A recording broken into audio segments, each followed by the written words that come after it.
Olá, queridos amigos e irmãos, sejam bem-vindos ao programa Lições para a Eternidade, espaço este que tem como propósito o estudo da lição da Escola Sabatina. Estamos muito felizes porque vamos iniciar o estudo dessa semana.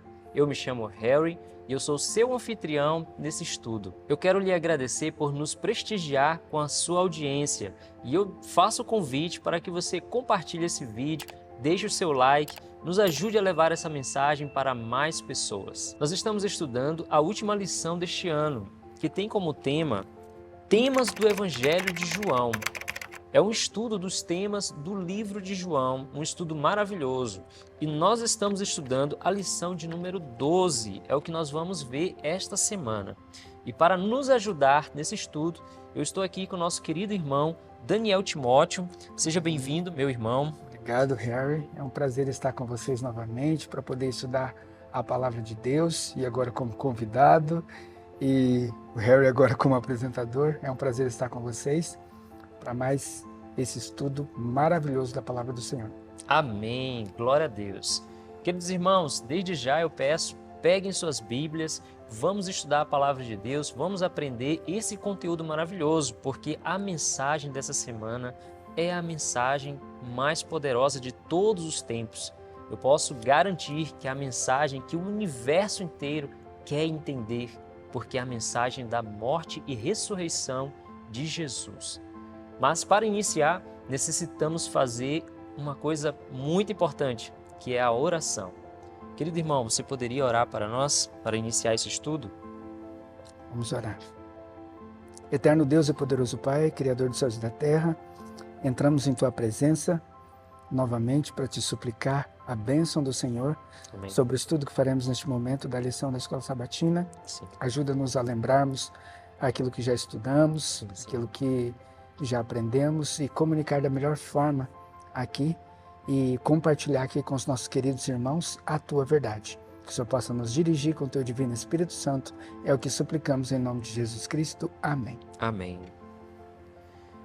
Muito bem. A lição de número 12 tem como título A Hora da Glória, a Cruz e a Ressurreição. Irmão Daniel, faz um apanhado aqui geral para a gente sobre o que vai falar essa lição de número 12. Então, essa lição ela vai trazer aqui o tema dela, a hora da glória, fica um pouco confuso, né? E vai falar cruz e a ressurreição. A gente fica assim, sem entender o que realmente ela vai tratar. Certo. Mas a lição ela vai trazer um paradoxo. A hora da glória pode parecer um tema um pouco confuso, né? A cruz e a ressurreição, confuso também. Só que nós entendemos que o momento da morte e do sofrimento de Cristo também é o momento da sua glória. Certo. E é o momento aqui da sua ascensão. E o livro de João vai se concentrar, essa parte aqui torna-se a parte mais significativa do livro, né? Que é o momento da morte de Cristo aqui.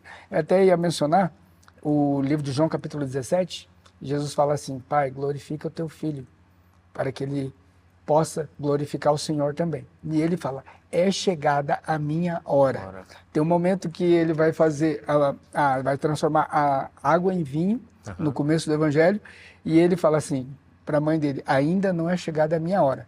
Só que agora em São João 17, Ele fala, é chegada a minha hora. E a hora dele é a hora da morte e do sofrimento. Só que essa morte e o sofrimento vai trazer glória, vai trazer alegria, vai trazer salvação. E então nós vamos ver alguns paradoxos. E eu até gostaria de comunicar aqui um paradoxo que eu trouxe, que eu acho bem interessante, que vai nos ajudar o que significa essa palavra, né? Paradoxo. Nós vamos entender um pouquinho. Eu quero citar para vocês podem procurar na internet, o paradoxo do nosso tempo. É bem interessante. Diz assim, o paradoxo do nosso tempo na história é que temos edifícios mais altos, mas pavios mais curtos. Autoestradas mais largas, mas pontos de vista mais estreitos. Gastamos mais, mas temos menos. Nós compramos mais, mas desfrutamos menos. Sim. Continuando. Temos casas maiores e famílias menores. Temos mais medicina, mas temos menos saúde. Bebemos demais, fumamos demais, gastamos de forma irresponsável, rimos de menos, dirigimos rápido demais, nos irritamos muito facilmente, ficamos acordados até tarde e acordamos cansados demais. Raramente paramos para ler um livro, mas ficamos tempo demais diante da TV e raramente pensamos. Multiplicamos nossas posses, mas reduzimos os nossos valores. Falamos demais, amamos raramente e odiamos com muita frequência. Aprendemos como ganhar a vida, mas não vivemos essa vida. Adicionamos anos à extensão das nossas vidas, mas não vida à extensão dos nossos anos. Conquistamos o espaço exterior, mas não o nosso espaço interior. Fizemos coisas maiores, mas não coisas melhores. Limpamos o ar, mas poluímos a alma. Esses são tempos de refeições rápidas e digestão lenta.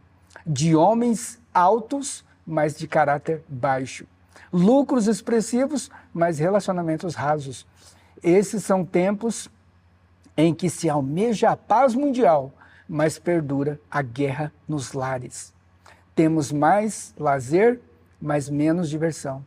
Maior variedade e tipo de comida, mas menos nutrição.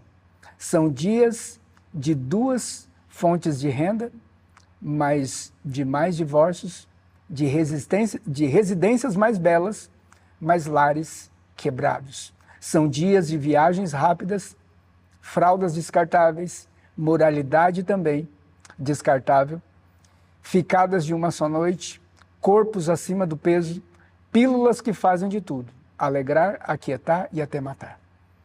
É um paradoxo que nos faz pensar muito nos nossos dias. Sim. Né? O paradoxo ele vai colocar coisas contrárias, mas que elas vão se equilibrar. E aqui nós vamos ver, vamos começar aqui com esse paradoxo, né? Sim. Da glória de Cristo vai ser justamente o momento da sua morte. O verso para memorizar traz aqui para nós Pilatos falando, né? Pilatos perguntou, então você é rei? E Jesus respondeu, o Senhor está dizendo que sou rei. Eu para isso nasci e para isso vim ao mundo, a fim de dar testemunho da verdade. Aquele que é da verdade ouve a minha voz. Aqui tem um paradoxo também. Uhum. Porque aqui ele pergunta uma coisa, sim, Cristo responde o que ele perguntou. Só que o jeito que Cristo responde o que ele perguntou, ele não entende isso como verdade. Sim. Mas Cristo não mentiu em absolutamente nada. Tudo que Cristo falou aqui é uma realidade. Ele não compreendeu, né? Mas com o passar da lição aqui, nós vamos entender o que realmente Pilatos compreendeu. Muito bom, irmão Daniel. Essa situação do paradoxo Sim. é uma coisa que nos faz refletir. Sim. E reflexão é uma coisa que temos feito pouco nesses dias, né? Exatamente. Meu irmão, tem mais algum comentário que você gostaria de fazer no dia de sábado? Sim, tem um comentário aqui da senhora White que eu achei também muito interessante, no qual ela mostra que logo no começo do comentário, ela mostra a situação de Satanás e como que ele fica apavorado, porque ele não compreende o plano da redenção. Uhum. Porque ele entende que o céu é muito caro para vir aqui à Terra, para perder vindo à Terra. Então ele não entende o que passa na cabeça de Jesus, né? Ele vê Jesus aqui, ele fica apavorado porque ele não compreende o plano da redenção. Então tudo que ele faz é tentar tirar da cabeça do ser humano aquilo que está na cabeça dele. Olha só que interessante. Finalzinho do comentário da senhora White, está no Deserto da Tentação, página 25, ela diz assim, o mais valioso tesouro do mundo, ele sabia que não se compara com o seu valor, ou seja, com o valor desse mundo, sendo que havia perdido por causa da sua rebelião. Todas as riquezas e puras glórias do céu estava determinado a ser vingativo, levando a humanidade, tanto quanto possível, desvalorizar o céu e colocar as afeições nos tesouros terrestres. Ou seja, ele sabe que ele perdeu, mas o ser humano não sabe o que pode perder. Então, qual que é o foco dele aqui? Tirar a atenção das pessoas do que eles vão ter no céu. Sim. Desvalorizar o céu. E esse aqui é um problema muito grande. Só que Cristo ele vem contrapor isso, olha o paradoxo. Cristo vem contrapor. Mensagens Escolhidas, volume 1, página 295. Pela cruz, o pecador foi atraído para fora da fortaleza do pecado, da confederação do mal. E cada nova aproximação da cruz o seu coração se abranda e em penitência ele brada: foram meus pecados que crucificaram o Filho de Deus. Junto à cruz ele abandona os seus pecados e pela graça de Cristo seu caráter é transformado. O Redentor ergue do pó o transgressor e coloca sob a guia do Espírito Santo. Esse texto me lembra um outro. Esse texto me lembra Testemunhos para Ministro, página, acho que é 354, que diz assim, que justificação pela fé nada mais é do que a obra de Deus de lançar a glória do homem no pó e fazer pelo homem o que ele não é capaz de fazer por si mesmo. Sim. Olha aqui, o Redentor ergue o homem do pó. Sim. Só que o homem tem que se lançar ao pó. Sim. Ele não se lança ao pó se ele não contempla a cruz. Se ele contempla a cruz, ele se lança ao pó, então ele entende que foi pelos pecados dele, Cristo levanta ele do pó e insere nele o Espírito Santo para que ele não caia mais. O poder do Espírito Santo vai ser como essa guia que faz o homem caminhar e caminhar até a Cidade Santa. Amém. Glória a Deus. Maravilhoso, meu irmão. Maravilhoso. Esse aqui é só o início, né? A introdução do nosso estudo maravilhoso dessa semana. Realmente, esse momento, irmão Timóteo e nossos queridos irmãos que estão nos assistindo, esse momento da crucifixão e ressurreição é o momento do clímax do Evangelho. Exatamente. Esse momento, tem até um texto da irmã White, diz que nós deveríamos sempre meditar nesses momentos finais da história de Jesus. Exatamente. Né? Como é importante a gente passar tempo estudando, né, tudo que está relacionado a este momento da sua traição, né, o momento que ele foi ali julgado. Exato. E ele foi em silêncio como um cordeiro ou matadouro. Exatamente. Né? Tudo isso traz mensagens para a gente que nos faz refletir sobre quem somos. Como você falou, né, nos mostra que temos que jogar a nossa glória no pó. Exato. A nossa glória realmente não é nada. Exatamente. Nada. Irmão Daniel, domingo, o que é a verdade? Exatamente.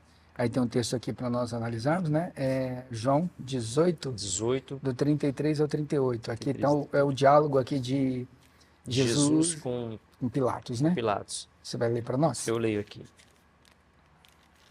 Diz assim: Tornou, pois, a entrar Pilatos na audiência e chamou a Jesus e disse-lhe: Tu és o rei dos judeus? Respondeu-lhes Jesus: Tu dizes isto de ti mesmo ou disseram-te outros de mim? Pilatos respondeu: Porventura sou eu judeu? A tua nação e os principais sacerdotes entregaram-te a mim. Que fizeste? Respondeu Jesus: O meu reino não é deste mundo. Se o meu reino fosse deste mundo, pelejariam os meus servos para que eu não fosse entregue aos judeus. Mas agora o meu reino não é daqui. Disse-lhe, pois, Pilatos: Logo tu és rei? Jesus respondeu: Tu dizes que eu sou rei. Eu para isso nasci. Eu para isso vim ao mundo, a fim de dar testemunho da verdade. Todo aquele que é da verdade ouve a minha voz. Exatamente. Disse-lhe Pilatos: Que é a verdade? E dizendo isto, tornou a ir ter com os judeus e disse-lhes: Não acho nele crime algum. Ok. Só que aqui Pilatos ele não disse o que é verdade. Ele perguntou, ele indagou. O que é verdade? Só que ele não ficou para escutar a resposta. E é exatamente isso que a senhora White fala no Desejado, página 583 e o início da 584. Ela comenta justamente isso. Exatamente. Ó, Pilatos desejou conhecer a verdade. Sua mente estava confusa. Apegou-se ansioso às palavras do Salvador em seu coração. Seu coração se agitou em uma grande vontade de saber o que realmente era a verdade e como poderia obtê-la. O que é verdade? Ele perguntou, mas não esperou a resposta. O tumulto lá fora lembrou-lhe dos interesses do momento. Uau. Por que eu li esse paradoxo do tempo? Você viu como a nossa vida hoje está corrida? Como que nós estamos perdendo muitas coisas? Sim. Esse paradoxo do tempo nos faz refletir muito sobre isso daqui. E a gente tem muito interesse nas coisas que estão acontecendo no momento. E não pensamos no futuro. Sim. E esquecemos que essa vida nossa, ela dura apenas um momento. Sim. Mas os interesses futuros são por toda a eternidade. E esse é o foco de Satanás. Tire o seu pensamento do futuro e foque apenas no presente. E foi exatamente essa fórmula que ele utilizou com Pilatos. E Pilatos caiu certinho na armadilha. O grito da multidão fez com que ele fizesse o quê?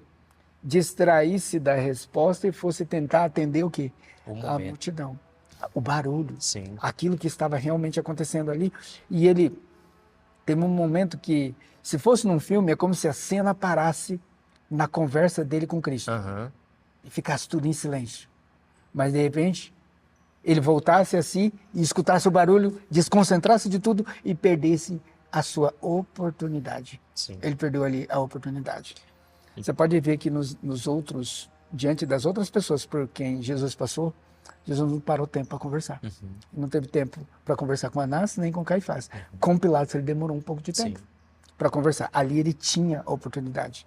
E o interessante, irmão Daniel, é que Jesus nem quis falar nada com Herodes. Exato. Né? Com Herodes, ele não tinha uma palavra para Herodes. Exatamente. Porque já não havia mais o que fizesse Herodes se arrepender. Agora com Pilatos tem uma oportunidade. Pilatos, ele tinha uma oportunidade. Cristo não vai deixar de morrer.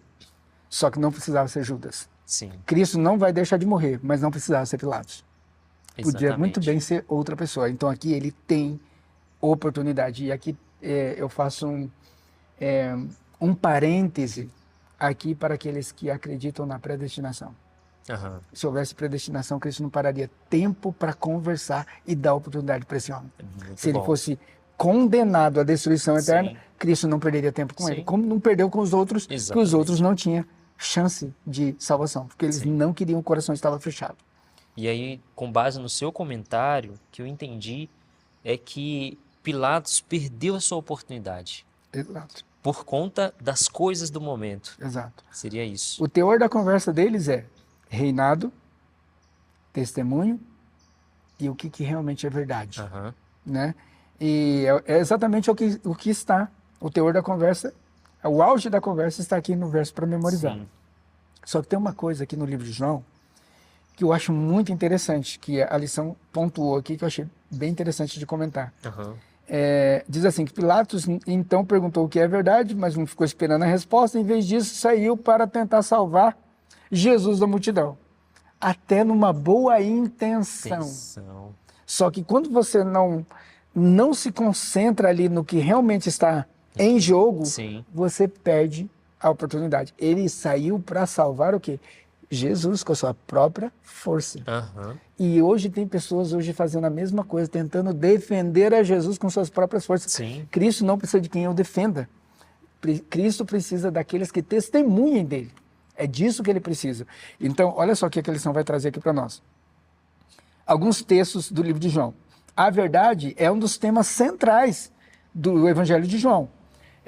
Como o verbo eterno, lá no início, né, João 1, do 1 ao 5, Jesus diz que ele é a luz e ele é a verdade. Isso é o oposto das trevas e do erro. Cristo é cheio de graça e de verdade, João 1,14. Né? Vimos a sua glória, a glória do unigênito do Pai, cheio de graça e de verdade. A graça e a verdade vieram por meio dele, João 1,17. João Batista deu testemunho da verdade, João 5, verso 33. Jesus afirmou ser seu Pai, o verdadeiro Deus, João 7, verso 28. A verdade, aliás, ele diz também, Jesus disse, ele é o caminho, a verdade e a vida, João 14,6. E a palavra de Deus é a verdade, João 17, 17.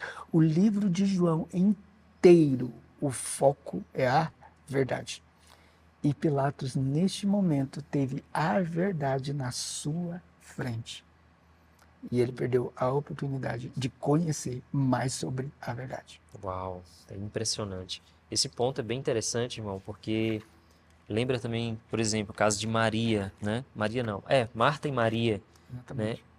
Marta queria fazer boas intenções em servir os convidados, mas Maria estava aos pés de Cristo. Né?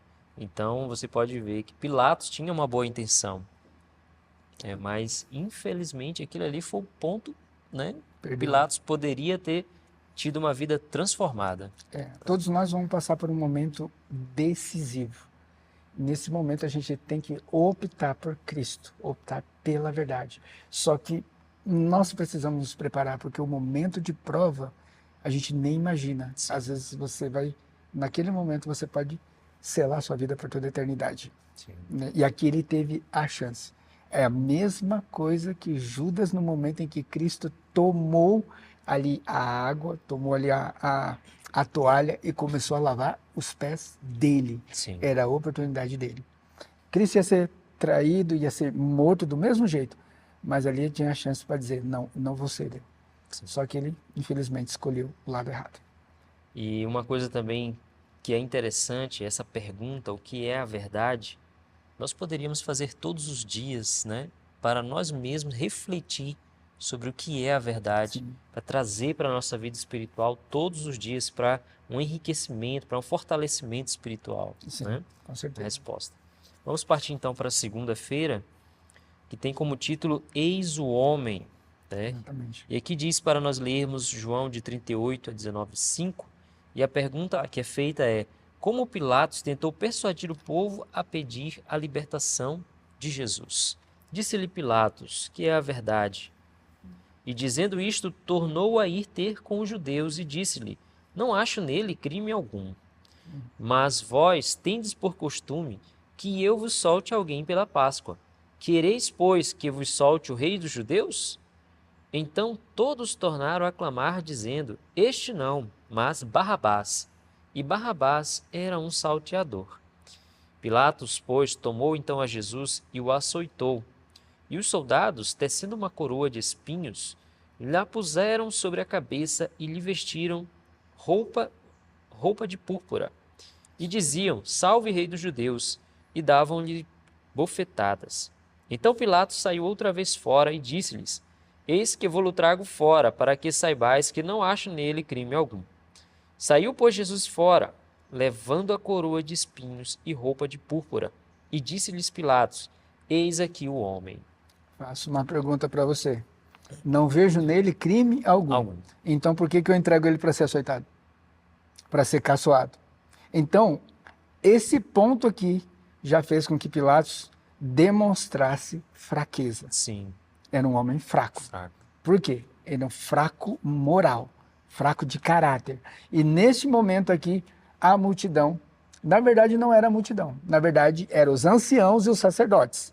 Aqui os anciãos e os sacerdotes entenderam que podiam manipular o governador ali de Roma. Olha só que interessante. Nós temos a liderança da igreja da época de Cristo, entendendo que conseguia governar o Estado. Igreja governando Estado. Será que tem alguma coisa a ver com os últimos dias? Sim, com certeza. Eles entenderam pela fraqueza do Estado que a igreja poderia o quê? Dominar o Estado. E foi exatamente isso que eles fizeram. Perceberam que ele era fraco porque ele disse que não acreditava que Jesus era um criminoso, mas, no entanto, ele permitiu que Cristo fosse açoitado. Ali ele perdeu toda a credibilidade e foi claro para todos que ele poderia ser facilmente manipulado. A serva do Senhor vai falar alguma coisa sobre isso aqui no comentário. Página 84 aqui do comentário. Olha só. Pilatos mostrou fraqueza, declarara que Jesus era inocente, mas estava disposto a açoitá-lo para tranquilizar os acusadores. Sacrificaria a justiça e os princípios a fim de agradar a multidão. Ou seja, aqui nós temos um homem o quê? Não, eu vou pelo que diz a maioria. E quantos de nós também não vamos pelo que diz a maioria? E quando as coisas apertam, é numa crise que se demonstra quem é quem. E aqui ele foi demonstrado como um homem fraco. Olha só o que a serva do Senhor vai falar. Se inicialmente Pilatos tivesse ficado firme, recusando-se a condenar um homem que considerava inocente, teria quebrado a corrente que o prenderia ao remorso e culpa enquanto ele vivesse. Ele viveu uma vida toda de remorso e culpa. E a serva do Senhor vai falar que ele morreu no cerco de Jerusalém como um homem pobre, destituído de posição e praticamente sem absolutamente nada. Que triste história. Que triste história, né? Então nós vemos aqui esse remorso, essa culpa sobre ele por toda a sua vida. É interessante de nós vermos aqui também outra prova da fraqueza de Pilatos, porque depois ele vai escrever um título e vai colocar sobre a cabeça de Jesus. Sim. Rei dos judeus. Jesus, rei dos judeus. E os judeus falam, não coloque esse nome nele aí não coloque aquele... Escreva assim, ele diz que é rei dos judeus. Não, falou, o que eu escrevi. Como é que ali ele teve firmeza? Se manteve firme. Como é que ele se manteve firme ali e depois diante da multidão não se manteve firme? É uma coisa assim que não cabe, né, na nossa mente, a não ser que a gente compreenda, né, que é a questão de ter o quê? Posição. Olha aqui, mais um comentário da Serva do Senhor do História da Redenção 152. Embora pusesse o sangue de Jesus sobre os seus acusadores e a multidão o recebesse, clamando que o sangue dele caia sobre nós e sobre os nossos filhos, Pilatos não ficou inocente. Foi culpado do sangue de Cristo, pelo seu próprio interesse egoísta, por seu amor às honras dos grandes homens da terra, entregou para ser morto um homem inocente. E não era um homem qualquer, era o Filho do próprio Deus. Então aqui ele assinou a sua sentença. E as pessoas falam, não, a culpa vai cair sobre nós. Não, a culpa cai sobre ele também. Porque ele poderia ter feito algo e ele não fez. Porque embora seja os religiosos daquela época tinham influência e tudo mais, só que quem comandava era o governador, eles não tinham autorização para matar. Se eles tivessem autorização para matar, Cristo teria morrido por morte e apedrejamento. Sim. Porque era assim que os judeus matavam, né? Só que aí até o texto diz assim, para que se cumprisse as escrituras, que tipo de morte que ele deveria sofrer. Então aí eles disseram, não temos autoridade para matar ninguém. Então quem tem autoridade para matar era Roma. Então a morte seria por cruz e não por apedrejamento. Então ele tinha a decisão de não permitir que Cristo morresse. Mas ele permitiu. Uau. Muitas lições, né, meu irmão? Muitas lições que podemos tirar, tanto na parte de Jesus, que ficou ali sendo jogado para um lado, para o outro, sendo açoitado, né, sem reclamar, sem murmurar, como a lição dos atos de Pilatos, né, e dos líderes religiosos daquele momento, né? São várias lições ali. Essa lição ela vai tratar muito de paradoxo. E eu vou mostrar mais um paradoxo aqui. Na pergunta aqui, ó, de rodapé, diz assim, o governador pagão queria livrar Jesus, mas os líderes espirituais deveriam tê-lo reconhecido, desejava que ele fosse crucificado. Que lições nós aprendemos com isso? O pagão tentando salvar e os religiosos tentando matar. Não é um paradoxo? Sim, sim. É uma coisa absurda, né? Aqueles que eram seus o rejeitaram, mas aqueles que não eram seus começaram a entender que ele era um homem inocente. Sim. Mesmo Pilatos tomando essa decisão errada, ele inicialmente tentou salvar enquanto os judeus, que era o povo de Cristo, tentavam condenar. Sim. Mais um paradoxo. Eu fico imaginando essa cena para o universo, né? Essa cena, ela foi um momento auge ali, né? Que circunda ali, esses momentos que se aproximam à morte e ressurreição de Cristo, né? Então eu fico pensando em todas essas pessoas que participaram desse momento, né? Eu fico imaginando que elas fizeram parte da história. Seus nomes ficaram gravados pela eternidade, né? Essa história vai ser contada e recontada. Infelizmente. Né? É muito triste isso, né? Exato. E nós, né? Estamos também passando por um momento histórico, né? Aceitar ou não aceitar, né? Exatamente. Aceitar a Cristo. E como você comentou, isso daqui vai se repetir na vida dos representantes de Cristo. Exatamente. É o que vai se repetir, né? Antes de partirmos para a terça, eu gostaria de saber de você que está nos assistindo, o que você está achando da lição dessa semana, o que você leu ou compreendeu de interessante para compartilhar conosco os seus conhecimentos, ou aquilo que o Espírito Santo tem falado ao seu coração.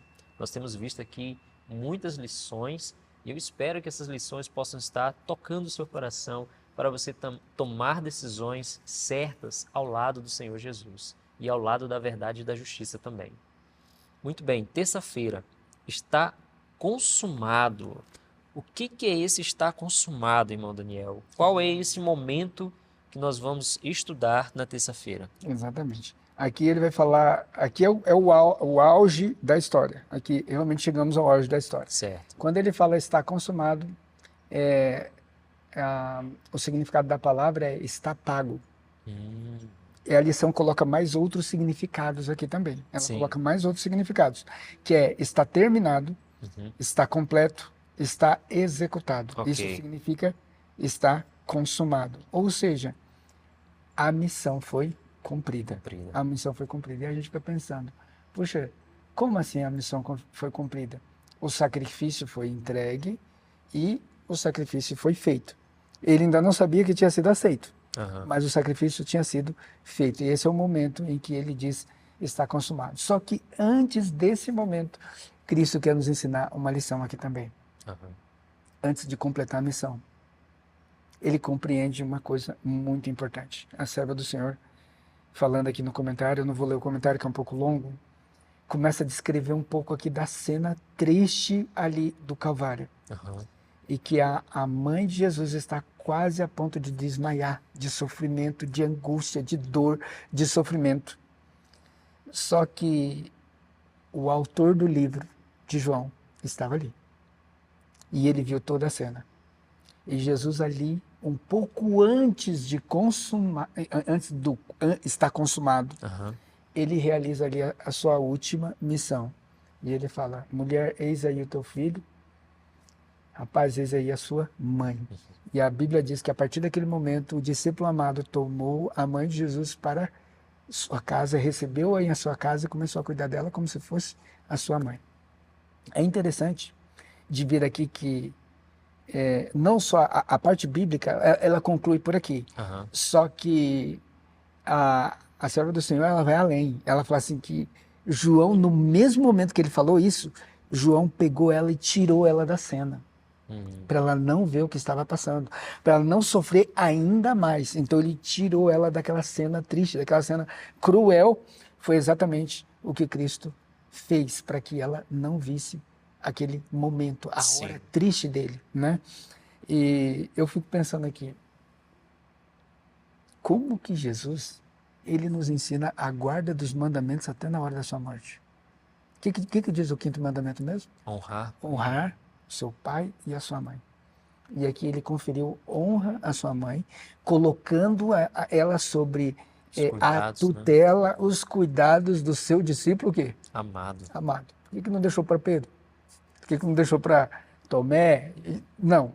Aquele que tinha o maior carinho por Cristo, com certeza também teria o maior carinho pela sua mãe. Então, até ali, ele escolheu honrar a Deus guardando o quinto mandamento. Nós vamos ver a guarda do mandamento em tudo aqui. Em tudo. Daqui a pouco nós vamos ver a guarda dos sábados. Nós vamos entrar nesse ponto aqui também daqui a pouco. É interessante, meu irmão, que mesmo diante da morte, Jesus ainda estava preocupado, né, com o bem-estar de outra pessoa. Né? Quantos de nós não estaria nem aí?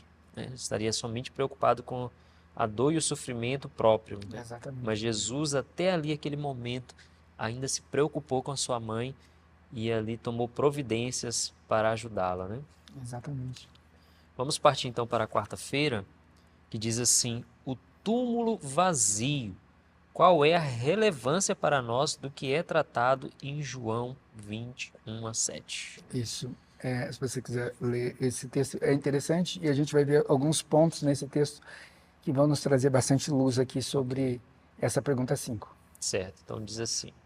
E no primeiro dia da semana, Maria Madalena foi ao sepulcro de madrugada, sendo ainda escuro, e viu a pedra tirada do sepulcro. Correu, pois, e foi a Simão Pedro e a outro discípulo a quem Jesus amava, e disse-lhe, levaram o Senhor do sepulcro, e não sabemos onde puseram. Então Pedro saiu com o outro discípulo e foram ao sepulcro.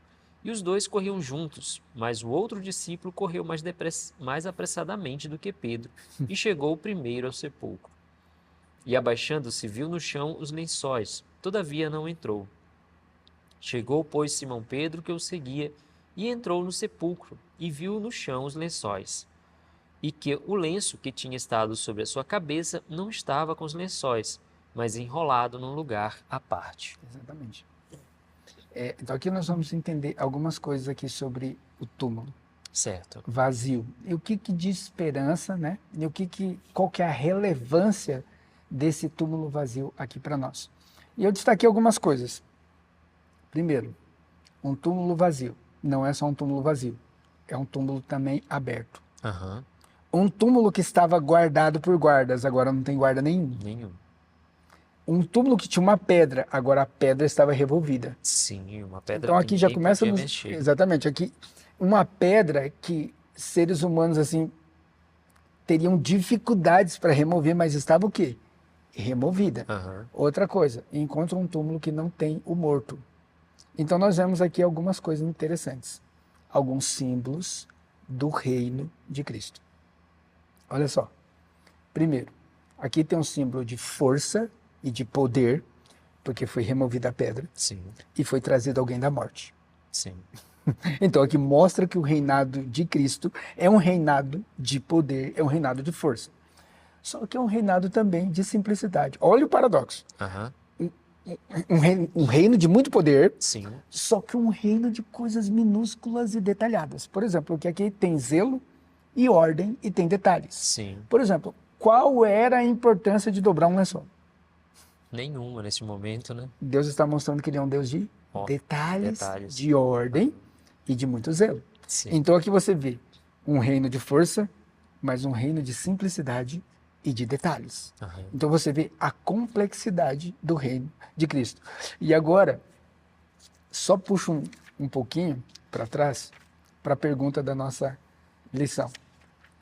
Ele pega a primeira pergunta do verso para memorizar. Pilatos perguntou para Jesus o quê? Você é rei? Olha a resposta aqui. Olha a resposta que nós encontramos na lição de quarta-feira, a resposta de que ele era um rei.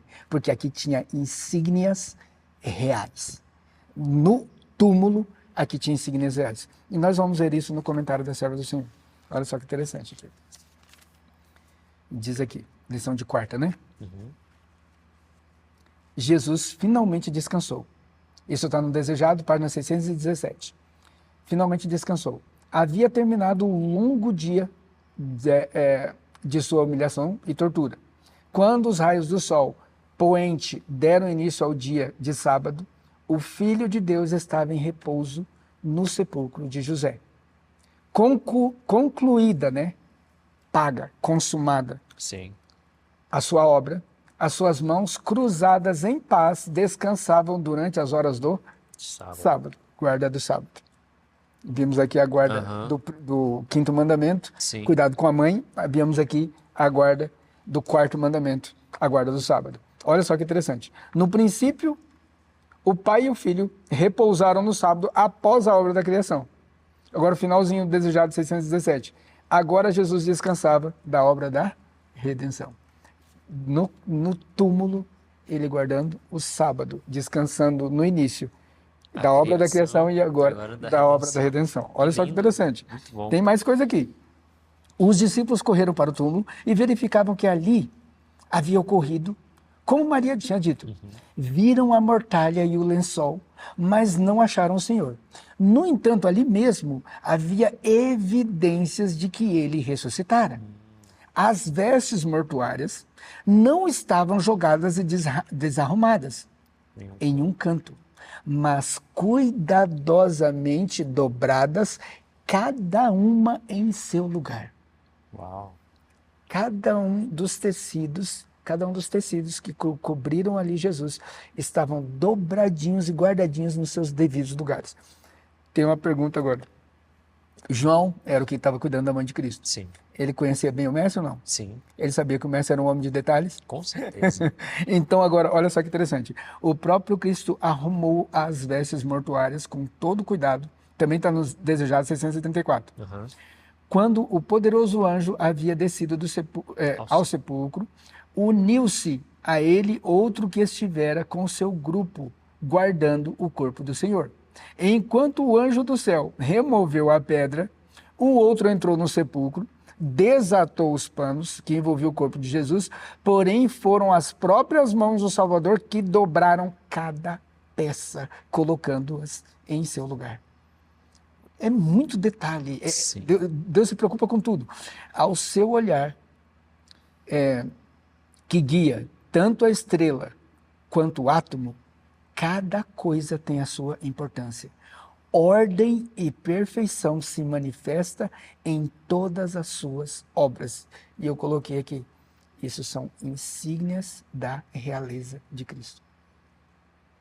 Ele ressuscitou com poder, só que ele ressuscitou também o quê? Cuidando de cada detalhe e não deixando nada passar por alto. Nada passar por alto. Lindo, meu irmão. Então nós entendemos aqui que aqui nós estamos falando de realmente um rei. Sim. Estamos falando de um rei e estamos falando do quê? Do momento em que esse rei, ele chegou no seu auge de glória. Só que nós entendemos essa glória o quê? A glória de Deus, ela é diferente daquilo que os homens consideram como glória. Sim. A glória de Cristo está o quê? Na morte e no sofrimento. A nossa glória hoje está em carros importados. A nossa glória hoje está em ter um nome. A nossa glória hoje está em ter uma posição social, ter ações, né? Ter dinheiro investido, ter posição, ter isso, tudo mais. E Cristo, a glória dele estava na sua morte. Mas a glória dele também estava o quê?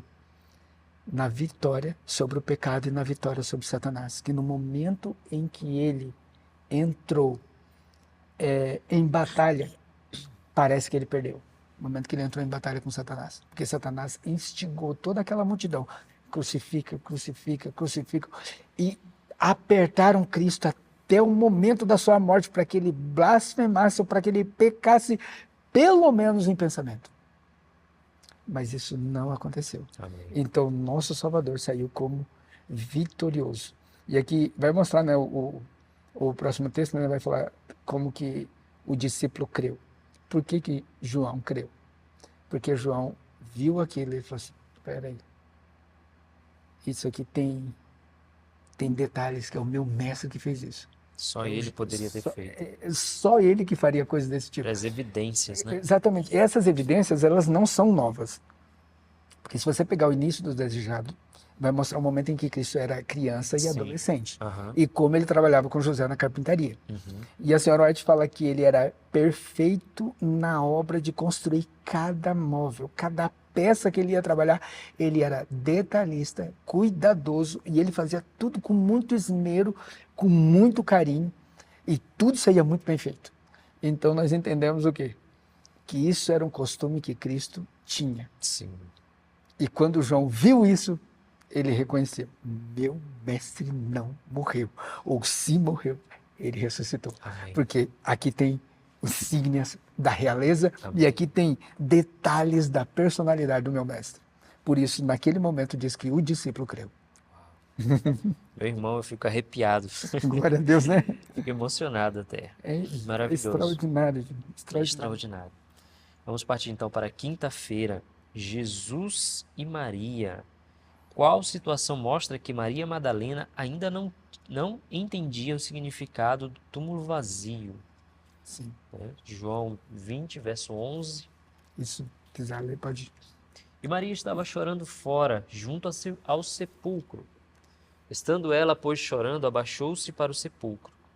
E viu 2 anjos vestidos de branco, assentados onde jazera o corpo de Jesus, um à cabeceira e outro aos pés. E disseram-lhe eles, mulher, por que choras? Ela lhes respondeu, porque levaram o meu Senhor e não sei onde o puseram. Olha que detalhe importante aqui. O que demonstra que Maria Madalena, ainda não entendia o significado do túmulo vazio? João entendeu. Ela não tinha entendido. Por que ela não entendeu? O sofrimento, a dor, a frustração, o desespero, fez com que ela estivesse ali chorando, talvez não enxergasse direito, mas ela viu 2 anjos. Com certeza não estavam com as asas apostas, assim como eles são realmente, né? Mas estavam ali 2 anjos e ela viu aquilo. E eles perguntaram, por que choras? E ela nem se atentou que não eram pessoas comuns. Sim. E depois Ela nem se atentou que estava vazio e tudo mais, e não lembrou das profecias, não lembrou do que o mestre tinha falado, porque o desespero, o sofrimento, ele cega muitas vezes a pessoa. Sim. Porque quando a gente está desesperado, a gente não percebe, diz a serva do Senhor também, que Deus tem 1000 maneiras de resolver uma situação e que a gente não encontra uma maneira. Uma maneira. É isso mesmo. Então o desespero faz isso com a pessoa. E aqui neste momento ela está desesperada a ponto que ela nem percebe. Primeiro detalhe, ela não percebe os anjos, Sim. não entende totalmente o túmulo vazio. E agora a próxima pergunta vai falar assim que quando que ela percebeu que Cristo tinha ressuscitado? Olha que interessante. Os anjos perguntaram, por que você chora? Jesus chegou por trás dela e falou a mesma coisa. Mulher, por que você está chorando? E ela escutou a voz do mestre e não reconheceu. Sim. E ela tinha muito costume de estar com Jesus, ela conhecia Jesus, ela conhecia muito bem a voz de Jesus, o tom de voz dele. Uhum. A senhora White fala que ele tinha um tom de voz grave e bem distinto. Então, quando ela ouvisse a voz de Jesus, já iria reconhecer ele pela voz. O sofrimento era tão grande, a dor, a frustração, ela não percebeu que era Cristo. Ela só percebeu que era Cristo quando ele chamou ela pelo nome. E agora é uma coisa interessante aqui. Cristo, ele se preocupa em chamar a cada um de nós pelo nosso nome. Eu não sei se você já reparou, mas você tem um cadastro de pessoa física, que é o seu CPF. E você também tem um registro geral, que é o seu RG. Porque para o Estado, para o mundo, você é nada mais do que um número. Mas para Cristo você tem um nome. Por exemplo, eu me chamo Daniel. Só que existe muitos Daniels. Você se chama Harry. Eu acredito que tem menos Harry do que Daniel. Harry é mais inédito, principalmente aqui no Brasil. Mas Cristo, ele vai colocar em cada um de nós um nome diferente do outro. Quando nós formos para lá, cada um de nós teremos um nome baseado na nossa experiência. Uau. Teremos um nome especial. Sim. E aqui ele chama ela pelo nome, para ela entender o significado que tem o nome dela. E depois ela pega, quando o texto aqui não pede para nós analisarmos isso, mas foi um comentário que a minha esposa fez na lição da Escola Sabatina aqui no culto, e eu achei muito interessante. Sim. Quando Jesus, ele diz assim, olha, não me detenhas. Quando ela reconhece que é Jesus, ele diz assim, não me detenhas, porque eu ainda não subi para o meu Pai. Uhum. Mas vá até os meus discípulos e avise eles que eu subo para o meu Pai e para o vosso Pai, para o meu Deus e para o vosso Deus. Primeiro, o Pai é só de Jesus, porque nós não somos filhos. Uhum. Nós somos, por natureza, como diz Paulo, filhos da ira. Sim. João é mais enfático, João pega mais pesado. João fala que nós somos filhos do diabo e queremos satisfazer-lhes os desejos, porque ele é o quê? Assassino desde o princípio. Então, João ele pega mais pesado, fala que nós somos filhos do diabo. O Paulo fala que nós somos filhos da ira. Só que agora Cristo, depois da sua morte, ele fala assim, agora eu vou para o meu Deus e para o Deus de vocês. O meu Pai, e agora também Pai de vocês. Porque a partir desse momento ele ligou a família da terra com a família do quê? Sim. A família do céu. Agora nós somos uma família só. E agora ele chama ela pelo nome, e deixa isso bem claro, que agora nós temos um nome especial e nós somos chamados na família de Deus. Somos chamados lá, diz Paulo, que nós... Eu vou até ler o trecho.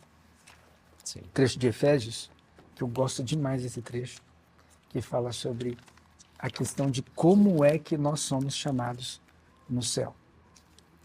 Aqui, ó. Livro de Efésios, capítulo 3, versículo 14 e versículo 15. Olha que texto lindo. Por causa disso, Paulo fala, eu me ponho de joelhos perante o Pai de nosso Senhor Jesus Cristo, do qual toda família nos céus e na terra toma o nome. Ou seja, toda família no céu e toda família na terra é chamada pelo nome de Jesus. Amém. Chamada pelo nome do nosso Mestre. Nós somos chamados pelo nome de Jesus Cristo, meus queridos.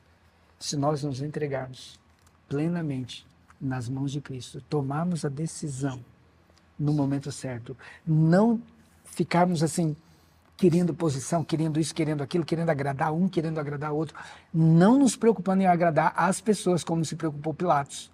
Mas se a verdade está diante de nós, tomarmos essa decisão, Cristo nos torna família dele no céu. Chegou a hora dele e vai chegar a nossa hora também. Só que se estivermos com a nossa vida entregue nas mãos dele, mesmo que venhamos passar pela morte, ele fala, eu ressuscitarei no último dia. Amém. E vamos fazer parte da família dele por toda a eternidade. Amém, amém. Glória a Deus, meu irmão. Realmente foi uma mensagem muito impactante, a mensagem dessa semana. Podemos tirar muitas lições, poderíamos ficar aqui falando horas e horas, né? Exatamente. A minha sugestão para você que está nos assistindo é pegar esse capítulo do Desejado de Todas as Nações e ler, né? Ler ele na íntegra, todo esse processo que aconteceu com a morte e a ressurreição de Cristo. Esse é um capítulo em que deveríamos meditar pelo menos 1 hora por dia. Seria muito proveitoso para a nossa vida espiritual meditar em toda essa história.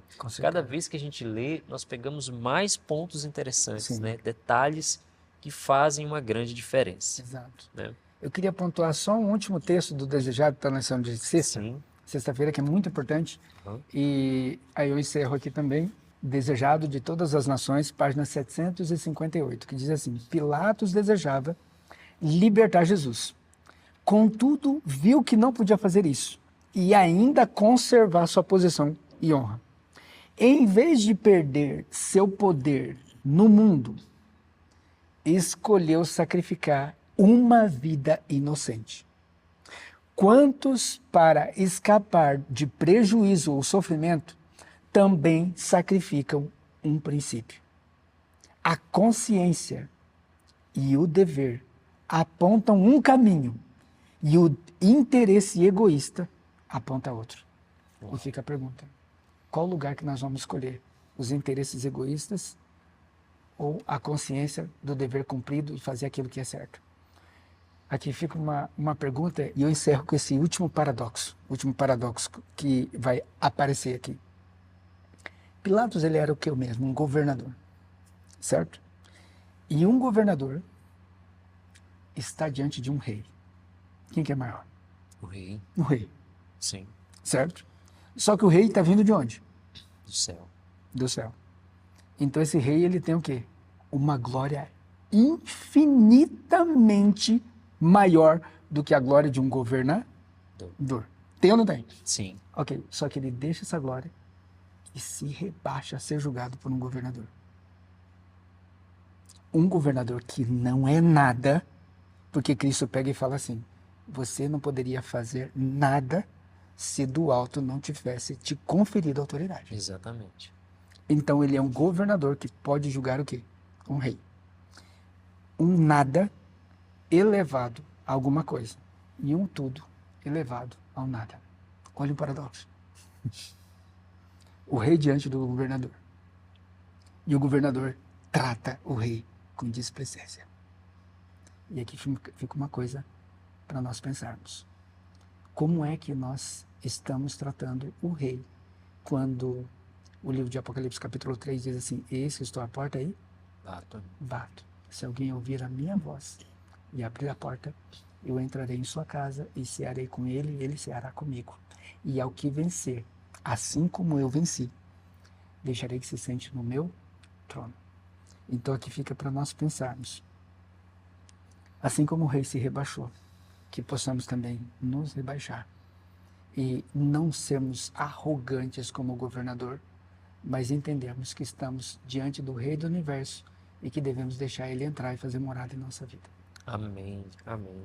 Então esse tema do Evangelho de João foi maravilhoso. Sim. Né? A glória, né? A cruz e a ressurreição, de Jesus, um tema que deveríamos estar constantemente meditando e pensando sobre esse assunto, né? E para encerrar o estudo da nossa lição, vamos fazer uma oração. Eu convido você que está nos assistindo a também participar desta oração aí onde você estiver nos assistindo. E agradeço muito pela sua audiência ao nosso programa Lições para a Eternidade. Vamos fazer uma oração para concluir o estudo. Nosso bondoso Deus, eterno e amado Pai, queremos te agradecer, Senhor, pelo estudo dessa semana. Foi um momento maravilhoso e foi um momento, Senhor, que o universo, Senhor, estava atento. Nem mesmo Satanás sabia o que ia acontecer, Senhor. Como o irmão Daniel comentou, vários paradoxos, Senhor, e nós queremos te rogar, Pai, que toda essa mensagem possa transformar o nosso coração. Nós te agradecemos, Senhor, pelo plano da redenção, agradecemos pelo teu Filho amado ter morrido na cruz por nós. Ó Senhor, que o Senhor nos ajude a nos subjugar, Senhor, a tua palavra e ao teu Santo Espírito, para que eles é que comandem a nossa vida, Pai. Amém, Pai eterno. Por favor, Santo Deus, em nome de Jesus nós te rogamos que nós possamos ser como nosso Senhor Jesus, que foi ao matadouro, Senhor, como uma ovelha, Pai, sem murmurar, sem falar nada, Senhor, mas simplesmente se entregando à tua vontade, Senhor Deus. Nos ajude nesses últimos dias, Pai, a passar por esses momentos confiantes, Senhor, na ressurreição, confiantes, Pai, que o Senhor está à frente de todas as coisas e que o Senhor vai dar para os teus filhos o que é melhor. Amém. Obrigado, Santo Deus, pelo estudo dessa semana, que vem nos ajudar a relembrar mais uma vez, Senhor, esse tema da morte e ressurreição de Cristo, que é o alvo do Evangelho, Senhor, que é o clímax do Evangelho, Pai. Nós te pedimos que o Senhor nos ajude a pregar esse Evangelho, a viver esse Evangelho, Senhor, a ter esse Evangelho constantemente em nossos corações. Amém. Obrigado por tudo que o Senhor tem feito por nós, Santo Deus. Dá-nos um bom restante de dia, de semana, que o Senhor continue com cada um de nós, com os nossos irmãos que estão nos assistindo, que o Senhor abençoe a vida de cada um deles, Pai, e que essa lição, Senhor, possa transformar a vida de cada um dos que estão estudando esse conteúdo, Pai. Amém, Pai. Nós te rogamos e agradecemos em nome do Senhor Jesus Cristo. Amém. Pai. Queridos irmãos, nós agradecemos imensamente por vocês terem nos acompanhado até aqui. Rogamos a vocês para que vocês possam compartilhar esse vídeo, colocar no seu status, distribuir, difundir pelas redes sociais, para que esse material possa alcançar muitas pessoas. Quem sabe essa mensagem não possa trazer esperança para aquele coração que está em trevas, que está procurando uma resposta para os seus problemas. Que Deus abençoe cada um de vocês e nos veremos no próximo programa Lições para a Eternidade. IAG, juntos avançaremos.